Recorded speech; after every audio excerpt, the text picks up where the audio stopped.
Big Mike here with Raise Entertainment. Today's episode. We got TSN anchor Jay Onrait from Jay and Dan. If you like what we're doing, you hit the subscribe button. Let's go. If you're looking for a mug, perhaps a hoodie, head on over to IOnlyTouchGreatness.com. I'm Jay Onrait, and I'm coming up next on the I Only Touch Greatness podcast. We the best, just like Gallon says, we the best. We stay hot to death, we the best. Always down to wreck. This Hayes Entertainment, what you know about that? We the best, just like Gallon says, we the best. We stay hot to death, we the best. Always down to wreck. This Hayes Entertainment, what you know about that? Hello. Hey, Jay. Hey, there you are. You going to turn on the camera? No, I'm driving, brother. Okay, no worries. Okay. So you were born in Calgary. What was life like for you growing up? Oh, wow, we're getting right into it, eh? Okay. Yeah, I thought so. You're on a tight time frame. So, yeah, I was born there, but I only lived there for 5 years. I actually grew up in northern Alberta in a little town called Athabasca. And, yeah, good town, fun prairie town. You know the drill. Right. Played a lot of hockey, hung out. It was good. Did you play any other sports other than hockey? Later, like once I got to high school, I played basketball and lots of volleyball. That was about it. Hockey, basketball, volleyball. That was the trifecta. Okay. How did the broadcasting actually start for you then? What's that? How did the broadcasting actually start for you then? Well, I always wanted to get into it, and it was something that it just seemed like it would be very difficult, you know, for a kid from the prairies to get into. So I actually went into pharmacy for the first couple of years and quickly realized that was not what I wanted to do. And then I got into Ryerson in Toronto and lucked out into an internship at TSN about halfway through my time at Ryerson. And that's kind of where it all started. They helped me put a nice demo tape together. I got a job in Saskatoon as a sports anchor. Right after I graduated, I was there for a year. And then I got a job in Winnipeg for 2 years. I hosted breakfast television there. And then NHL Network in Toronto for a year. And then TSN. TSN, I started there about 2002, I think, on air. Okay, and then the rest is history. The rest is history. You got it. 2003, you teamed up with Dan. You obviously know you guys are like the 1 and 2 of sports broadcasting in Canada, right? Yeah, it was really funny because it was totally random how we got put together. I was working with Jennifer Hedger, and then there was an opening on the earlier show. Jennifer took it, and so they stuck Dan with me. And we didn't really know each other that well. We had met, but we didn't know each other. But, yeah, we just have a very similar philosophy about the show. You know, we want it to be very fun. You know, we want it to be light. We want it to feel like you're just hanging around with your buddies and getting caught up on what happened in sports that day. And that's always been our philosophy. We try to keep it fun because we think sports is entertainment. It's not to be taken that seriously. And so far it's worked out pretty good for us. So, yeah, it's been a blast. You've released 2 books, Anchor Boy in 2013 and number 2, Short Tales of a Tall Man. Okay, hang on. Where does that name come from, and what does that name mean? Because I'm a short man with big tails. Well, it's actually because in the first book, there's a chapter about me crapping myself in front of my parents on Christmas Eve one year. Okay. So that was the chapter that people seem to like the most. So I just thought it would be funny if I made a little nod to that and calling the second book number 2. Get it? Oh, okay. You've worked in a couple of Olympics, 2010, 2012 for sure. You were the co-host of the Olympic Morning. Was there one of the Olympics that stood out more than the other? Obviously, the one being Canada, I would think. Yeah, you're totally right. The Vancouver one was the one that I'll always remember the most. It was such an amazing atmosphere there in the downtown area. yeah, it was just so fun. And we also did so well, right? We did so great. We won gold and women's and men's. And I was lucky enough to be at the gold medal game for hockey, which was really, really an amazing experience. And probably the best spectator sport experience I've ever had in my life. Golden goal. Yeah, it was just a blast. It was just a great time. When the golden goal happened, where were you? I had amazing seats. I was about 8 rows up from center ice. Wow. And it was just an awesome thing. A lot of luck. Very lucky that I got in there when I did. But yeah, it was a blast for sure. But all the Olympics are fun. I mean, we were just in Korea for the Winter Olympics, and it was just awesome. You know, that's an amazing country. That's my favorite sporting event now, the Olympics, because, you know, it's still an amateur thing. It's still, you know, global. It's a chance to travel the world and see different cultures. And then, you know, when you go to the Olympics, Canada, the Olympic athletes have this area called Canada House.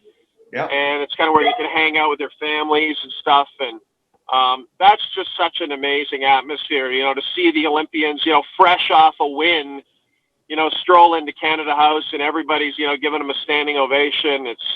There's nothing quite like it. It's a pretty awesome experience. We definitely partied at the Canada House in Vancouver. I definitely crushed a lot of beers in those white tents, but I remember that being there and the tents, it was so packed full of people and it's so hot inside these tents that the roof was dripping like condensation down into your drink.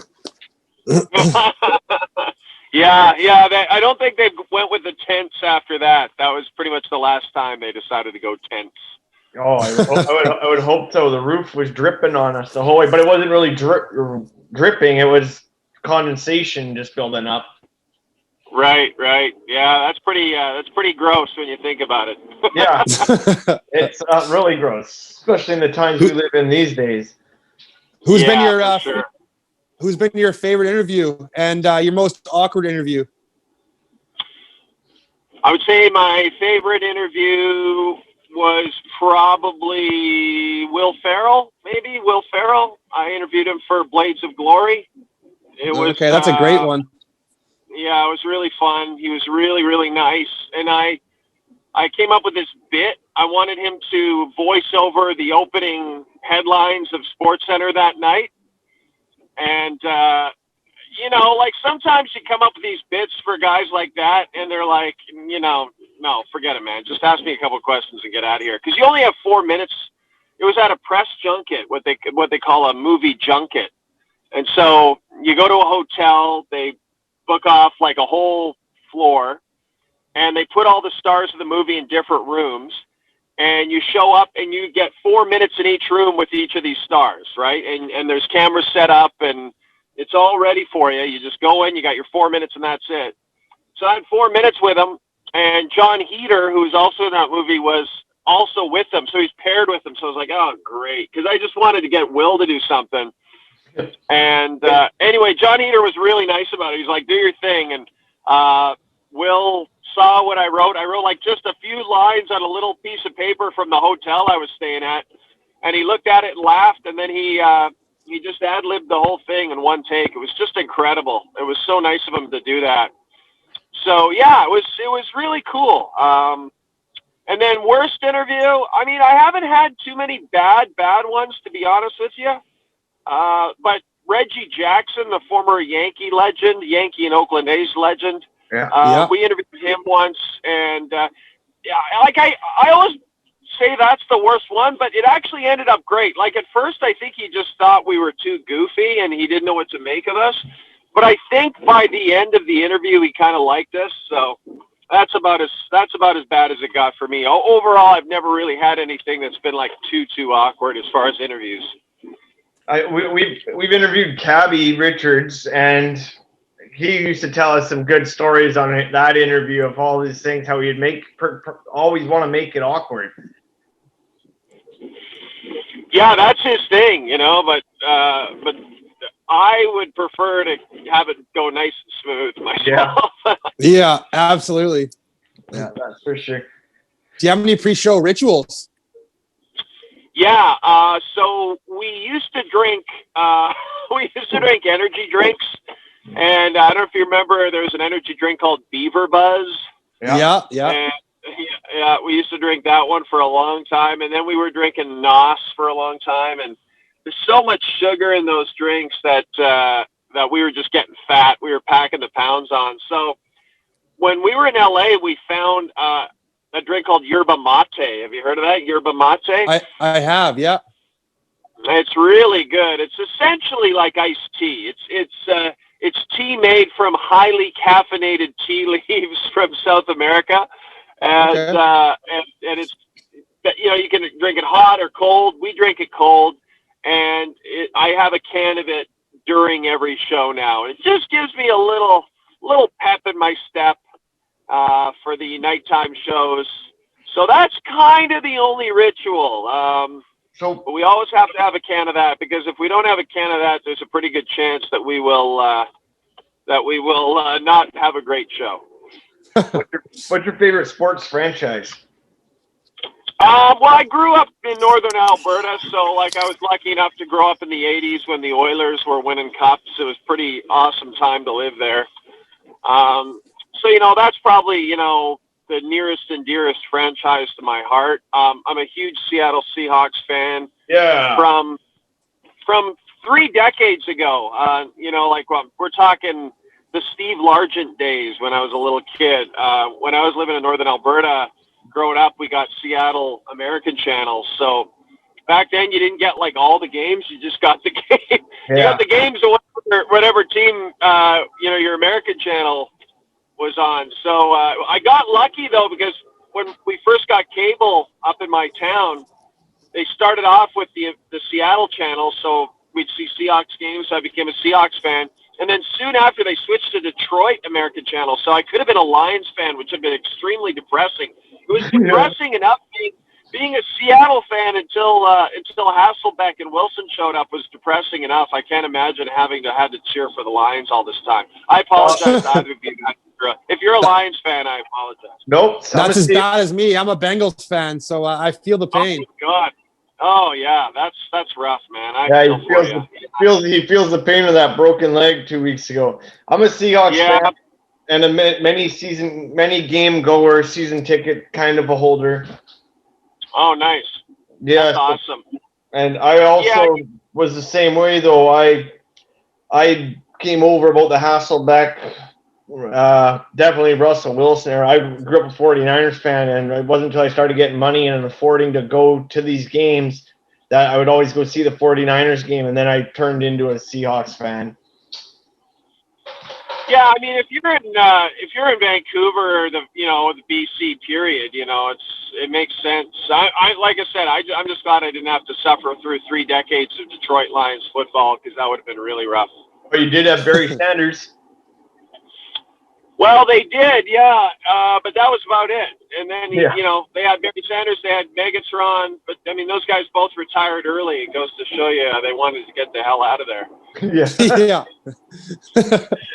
So have you been following all the Team Canada cuts for today? No, I haven't. I saw who got cut, but I haven't had a chance to look at it too much. I'm with my kids all day, so I get to check Twitter a little bit, and so I just try to keep up with everything. And then I usually try to watch Rod Smith on the early show. I guess it's 3 p.m. your time in the afternoon. But I didn't get a chance to watch it today. But yeah, I'm super excited about the juniors. I think it's going to be just an awesome tournament this year. Once they get, I know there's been some COVID cases and the Canadians had to quarantine for 2 weeks, but once they get them in the bubble, it should be good. And just, so much talent, obviously, coming back like Kirby Doc and stuff, like it's just going to be pretty wild. I'm looking forward to it very much. Bowen Byram on the back end. Yeah, exactly. Like they're stacked, right? They're loaded. Now, everyone else is loaded too, but Canada looks really, really good, and they'll be playing on home ice. So, hopefully it's a good one. We interviewed James Duffy a couple of weeks back, and he was pumped too. Obviously, I think he follows the World Juniors or covers them a little more than you do, though. But right? Well, he hosts. He's the host of the Yeah. World Juniors. Oh, yeah. Okay. In 2013, you took your talents to Fox Sports Net 1. Or it's Fox Sports 1. How was that American experience? Awesome. Amazing company to work for. Really awesome people at the network. I literally have zero complaints. The issue with that network is they are big time into the whole debate show philosophy. They love the debate shows, and that's just not what we do. So, we were there for a couple of years, but it was very obvious to us, probably by year 3 that it wasn't the best fit, even though we loved everybody there. Like, it was one of those things. It was like, you always hear about those, like, divorces where the couple is, like, friends after, and I'm always like, how did that work exactly? Yeah. But that's exactly what it was like. We both kind of mutually agreed that it was just a bad fit, but it was awesome there. It was awesome time. I was gonna say it was probably the Americans didn't like your personality, and the next question was gonna be, is that why you returned? No, it wasn't. The funny thing is, like, the critics up here never liked us, but the critics down there did like us for reasons we still can't understand why they liked us so much. And it was going pretty good in terms of ratings. I think we were just a different kind of show for them. Like, all their other shows were like like First Take, if you guys have seen First Take or any show, or Undisputed, any shows like that. They're all like that, debate shows. And that's just what they were doing. And it just wasn't what we wanted to do. TSN reached out to us maybe year 3 or 4, something like that. And just said, would you guys be interested in coming back? Because we'd love to have you. And we said, yeah, let's talk about it. So we talked to him about it, and it worked out really well. It was nice too, because it was nice to go work elsewhere and come back and realize that, Canadian and American broadcasting is really identical. There's not a huge amount of difference between the two. The only difference is the sports we're more passionate about, right? Like, they're not passionate about hockey or curling or World Juniors. On Saturday, they're just obsessed with college football, and that's it. So, college football and race cars. Yeah, and I don't even think, not even NASCAR as much anymore. They're not doing as well as they used to. It's all college football. It's the NFL. In LA, it's the Lakers. They're the big team there, and the Dodgers, of course. And no complaints whatsoever. But happy to be back at TSN. That's for sure. Yeah. Okay. Good. I always wondered what the answer to that question would be. What would you be doing if you weren't broadcasting? Probably I would have gone into so my folks own the drugstore in the small town I grew up in. So I probably would have gone into pharmacy and gone back to my small town and taken over the drugstore, which would have been a very different life, that's for sure. Yeah, that's for sure. You've been in many movies, acting, and Corner Gas, Letterkenny, sorry. Was one of them that stands out as your favorite? I love working with the Letterkenny guys. They're so funny. That one was great. And the Corner Gas movie was awesome. They flew us up to Regina. Excuse me. We got a chance to just kind of hang out with Brent Budd, who's just a really good friend of ours, and we really love him. And so both of those experiences were really great. And then we just did an animated, because they've got Corner Gas animated now. Yeah. So we just did an episode where we played a couple of rugby players. It was pretty hilarious. They had they drew us like really jacked, like really big upper bodies, something that we'll never achieve in real life. So that was kind of nice for an episode. I seen Bret Hart on an episode a couple weeks back. Yeah, I like Bret a lot. Brent Budd's had a lot of different people on the show, so yeah, we were honored to do it. It was a blast. How was it working with Chris Jericho on that interview? Oh, awesome! He's the best. I've worked with him on a few different things, but yeah, we interviewed him right after he went to AEW. and he was so awesome. Like, he was just finished wrestling on AEW on the Wednesday night show. Yeah. And he basically went right from the ring to his dressing room, toweled off, and did the interview like live with us. And it was just awesome. And yeah, you know Jericho, right? He's a pro. I mean, he's just such a pro, and he'll give you exactly what you want in an interview. He'll be funny. He'll be controversial. He'll talk himself up. He's just a legend in my opinion. So yeah, exactly. I love that.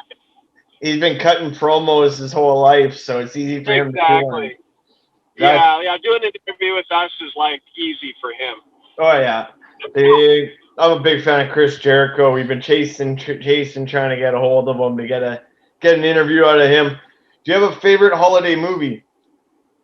Yeah, Christmas Vacation for sure. Yeah, I love that flick, man. There's so many quotable lines in it. Yeah, it's just awesome. Awesome flick. Okay, if there was, say, $1,000 prize on the line, you had to sing one song during karaoke, what song would you sing? Probably, I would say Don't Stop Believin' by Journey. I would go for Broke on that one, because, like, Steve Perry's, like, one of the greatest singers in rock history, and that's a hard song to sing, so I'd really try to challenge myself. So I think I'd go with that. Okay. Can you tell us a funny behind-the-scenes story of Dan in case I ever get to interview him? Funny behind-the-scenes story of Dan. I mean, I can tell you.